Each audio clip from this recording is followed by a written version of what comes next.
接下来我们就看到正文的部分，就是第57页，就是关于现钱的部分。那这边就提到说，第一个呢，阐释现钱呢，就是分为2种，那就讲到了就是现钱呢它的性向还有分类的部分。那至于说这个我们在解说现钱的时候呢，那现钱它最主要呢就是在适量论的第2品的时候呢，它特别解释了就是关于现钱的部分。那适量论的第1品呢，它主要是解释比量，就是解释比度比量的部分，然后在第2品呢，主要呢是解释现钱的部分。那我们一般呢，在讲述适量论的时候呢，为什么是称之为适量论呢？因为适量论它讲的量呢，主要是讲到说是极量论，就是适量论呢，它在解释的呢，就是它是无导解释极量论的缘故呢，所以称之为是适量。它所解释的这个量论呢，就是极量论。那在于说极量论的时候呢，一开始它的第1品呢是讲述就是现钱的部分，然后到了第2品呢，它才讲述了比度。那但是呢，就是在适量论呢，它在解释就是根本论、极量论的时候呢，它的一个次序呢是颠倒过来的。它的第1品呢是在第1品主要是在解释比度，然后到第2品的时候呢，才开始解释现钱。所以它的根本跟解释呢，就是他们对于说限量还有比度的一个解释的一个次第呢，是颠倒过来的。那这时候呢，就会有人有疑惑说，既然呢适量论它是属于说解释极量论的一本论点的话呢，那照理说它的次第应该要跟极量论一样，一开始呢先讲述现钱，然后接下来呢再讲述比度。那为什么呢要把比度放到第1个去讲呢？那适量论它在第1品就讲是比度的原因呢，最主要呢它就是为了就是遮除就是其余外道升起一些错误的理解的缘故呢，所以他先解释比度。那至于说在极量论里面呢，他先讲述就是现钱，然后再讲述比度的原因呢，是因为说我们在内心升起的时候呢，会先升起，就是一个升起的次第来说的话呢，是先升起了现钱，然后升起之后呢，再升起比度。所以极量论呢，它先讲述现钱，再讲述比度呢，是从我们心绪里面升起的一个次第呢来做解释。那对于说呢，就是在极量论里面呢，为什么说升起的次第呢，是先升起了现钱，然后才升起了比度的一个次第呢？就是讲说，当我们内心呢想要升起，就是我们所希求的果位，然后无论说你所希求的呢是真上升呢，还是决定胜也好呢，那对于说升起，我们要获得真上升跟决定胜呢，那一定是要透由现钱呢去证得，那才有办法升起所谓的真上升或是决定胜。那以真上升来说好了，就是我想要脱离轮回的痛苦而升起解脱的话呢，那你想要获得解脱，那你一定要呢，就是透由一开始先是修习灭地还有道地，然后升起灭地之前呢，你一定要先去让心绪之中呢，就是升起了道地。那道地呢，也是讲说我们现证空性，或者说你对于说四谛16形象呢，能够现前通达。然后通达四谛16现前通达四谛16形象之前呢，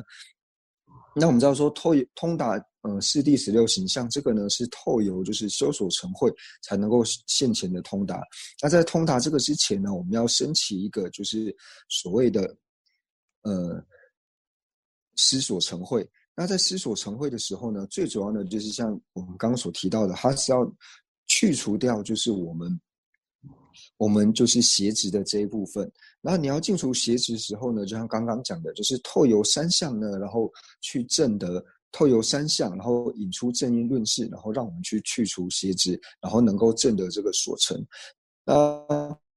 在引述就是三相，就是说正因论事的时候呢，就比如说我们讲到说身是无常，身是无常，以是所作性故的时候，在我们在引述三相，就是讲述这个正因论事的时候，当你听到就是身是无常，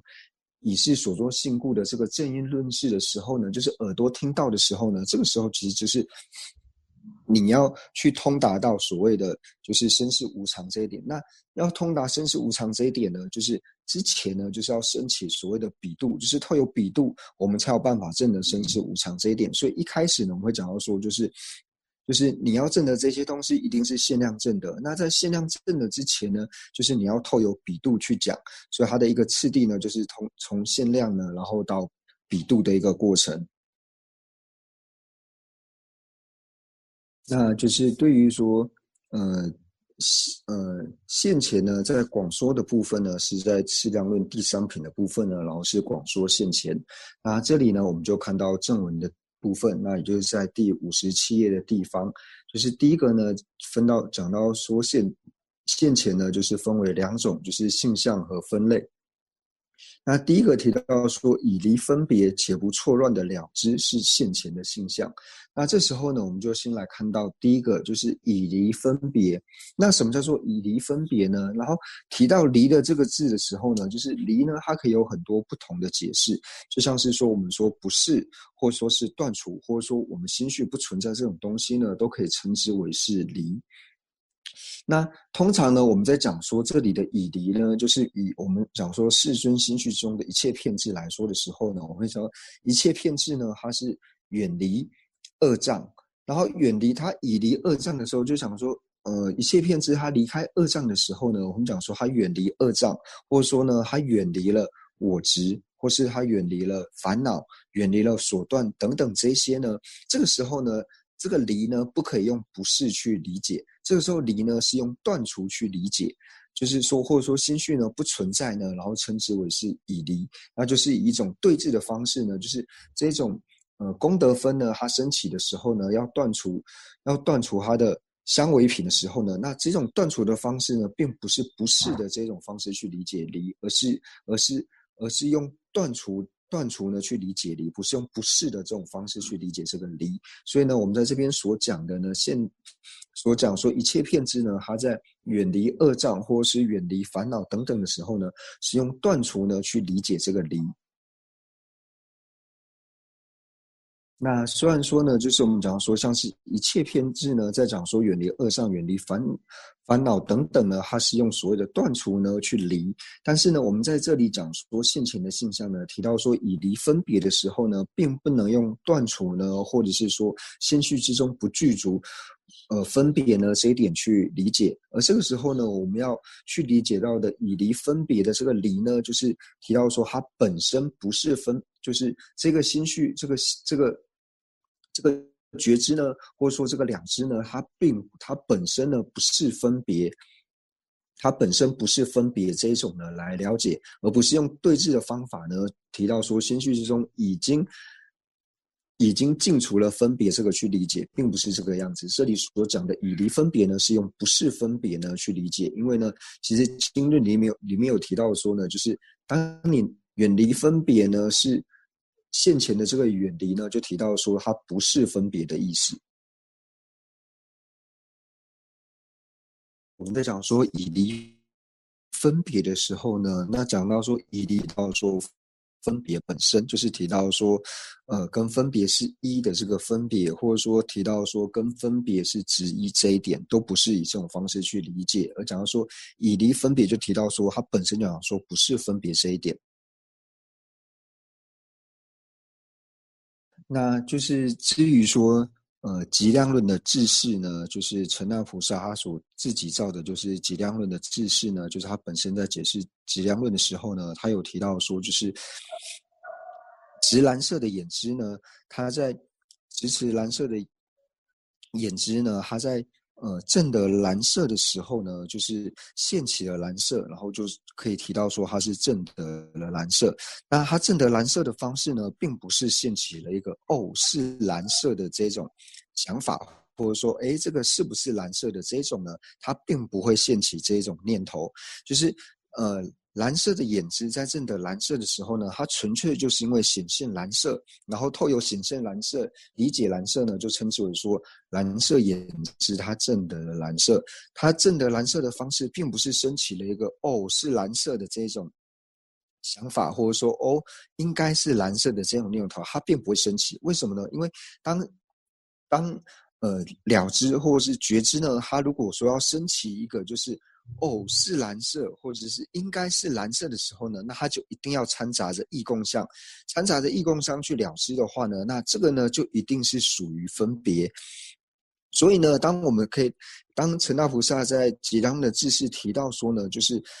直蓝色的眼知呢，它仅由就是显现蓝色，然后去证得蓝色这一点，并不是升起了一个去了知是蓝色的这种证得的方式呢，那我们就可以知道说，它呢就一定不会是分别，因为呢，如果说它能够升起一个是蓝色的这种了知方式的话呢，那它一定要掺杂着意共相，所以在陈大菩萨所造的吉良论智士的时候呢，他光讲到这一点呢，我们就可以理解到说呢，就是正得蓝色的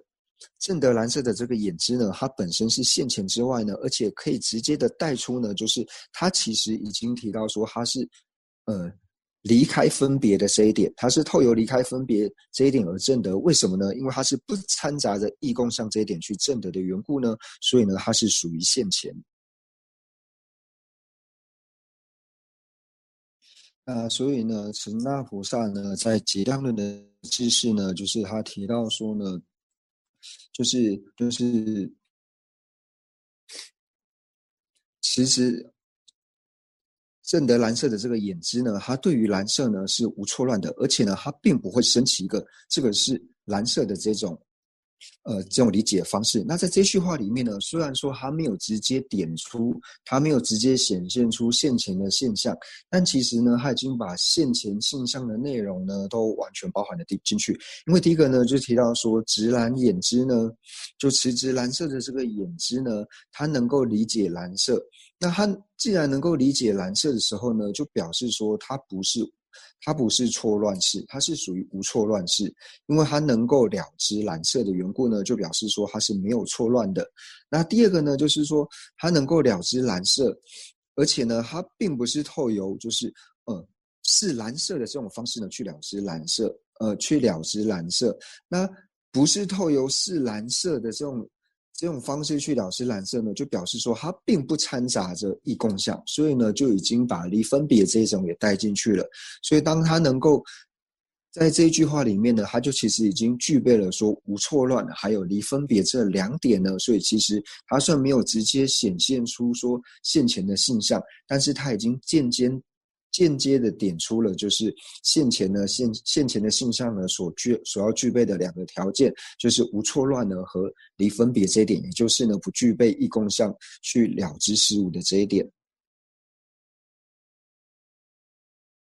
那就如同呢，就是我们一般在讲话的时候呢，可能我们也会这样子问对方，就是说，哎，你是真的看到吗？你是直接看到吗？你是用你的眼睛真的看到吗？然后我们会这样去讲话的时候，其实就是在讲述就是现前的一个内涵，就是我们会你提到说是用眼睛直接看到，就比方说你是透由这个现前直接看到，而不是透由另外一种想法，然后内心的去感觉，或是种种这种从内心里面的其他的方式去了解，而是透由你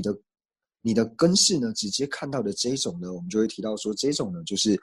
现前的这种理解的一个方式。那所以呢，这边就提到说以离分别呢，那以离分别呢，就是我们已经讲述完毕。然后呢，接下来提到说且不错乱的了知呢，那这个不错乱呢，就提到说所谓的不错乱呢，就是对于说自己的显现境不错乱的缘故。那所以不错乱呢，提到说显现境不错乱，就是表示说你所看到所显现的呢，跟它真实的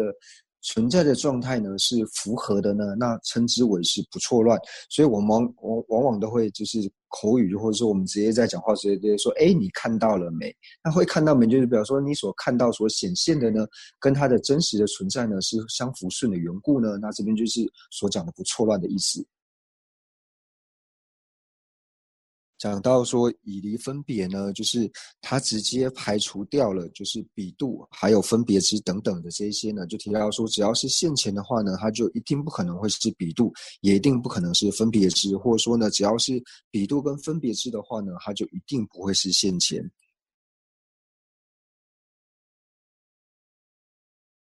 这边呢，在讲述说以离分别的时候呢，就是已经提到说，它直接排除掉了，就是分别还有比度的这种呢。然后提到说，现前呢，它一定不会是属于比度跟分别。那在讲到不错乱的时候呢，它最主要排除的呢，就比如说像我们然后说，将一个月亮呢显现为两个月亮的这种根枝呢，那虽然说呢，它已经远离了分别，但是呢，它并不是不错乱的缘故。为什么它不是不错乱呢？因为它是错乱的。那它错乱的地方呢，就是在于说，它把一个月亮呢，然后显现为两个月亮的缘故呢，所以对于它自己本身的显现进错乱的缘故呢，所以呢，它是属于错乱。所以说，它虽然以离了分别，但是它并不是现前。为什么呢？因为呢，它并非不错乱，它是错乱的缘故。除了说提到说以离分别呢，那这个且的缘故就是提到说以离分别，还有一个缘故呢，就是断除邪见的缘故，就是因为有一些外道徒呢，他会承许说，就是分别呢和现前呢两种是有交集的，所以为了破除他们这一些就是颠倒的这种认知的缘故呢，所以第一个呢就提到说以离分别，就是完全的断绝它是分别的这一点。然后呢，第二个提到呢，就是提到说不错乱。那不错乱呢，就讲到说有一些呢，就像是将一个月亮显现为两个月亮的这种根枝呢，虽然说它本身呢是离开了分别，但是呢，它因为它并不具备了不错乱的这个特性的缘故呢，所以它也并非是现前。那所以呢，就是在讲述说以离分别且不错乱的了知呢，是现前的性相的时候呢，就是有一些人呢，他只是承许说，就是这个定义呢，他其实只是讲述了说，就是排除掉了跟现前非同类的这一部分，它并不具备破除邪见的这个能力。但是就像刚刚所讲的，其实以离分别这个放进去的时候呢，它直接就是破除掉了，就是把分别跟现前呢是有同意的这种外道图的这种邪见呢，直接破除的缘故呢，所以以离分别呢跟不错乱的了知这两点呢，其实都具备了就是破除邪见，还有呢非同类这两点呢，然后去阐释现前的一个现象。那我们今天呢就讲述完了就是现前的现象，那今天呢这一堂课就先上到这边。